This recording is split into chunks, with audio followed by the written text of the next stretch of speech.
This is Phil from Rvinyl, and today I'm going to show you how to smoke your lights using a pre-cut bubble-free taillight tint kit.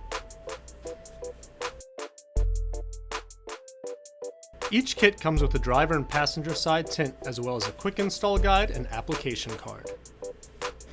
Locate the correct pattern for the light you're going to be smoking first.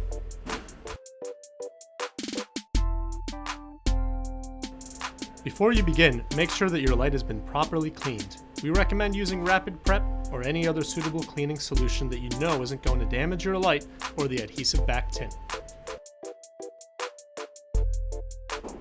Now, even though Rtint is bubble-free and repositionable, you can still use a slip solution like Rapid Tac to both help you align your kit and promote long-term adhesion.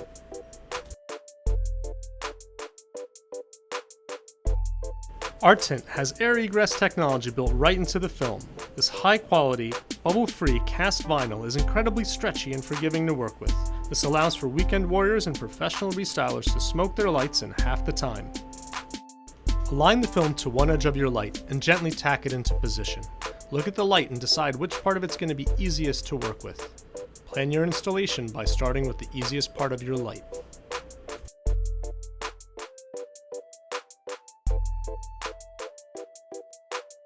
Keep in mind that each installation is a little different, and for this light we began by working from the center out as this was the easiest part of the light to smoke. Apply the tint slowly and carefully.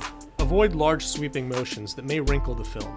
If you do get a wrinkle, simply lift the film, apply a little heat, and the wrinkle should come out.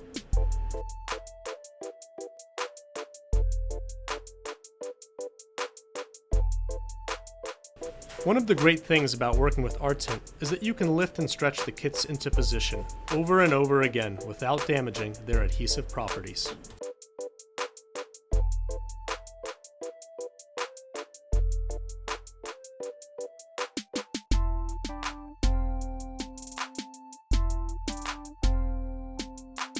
Small stretched edges can be tucked into the light housing, or larger ones can be trimmed with a razor blade.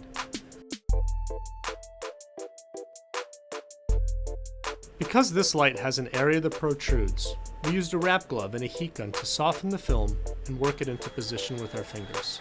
You can use a hairdryer and a low lint cloth for a similar low-cost install method.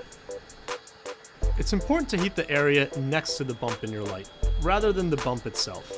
This will allow more of the film from the outside of the area to stretch over the bump and prevent delamination.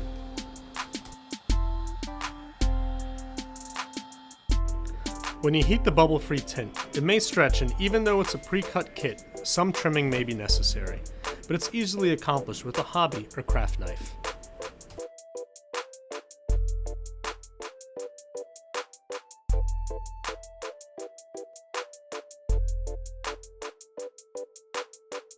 If you like what you just saw, give us a thumbs up, and please don't forget to subscribe to our channel for more great install and DIY videos.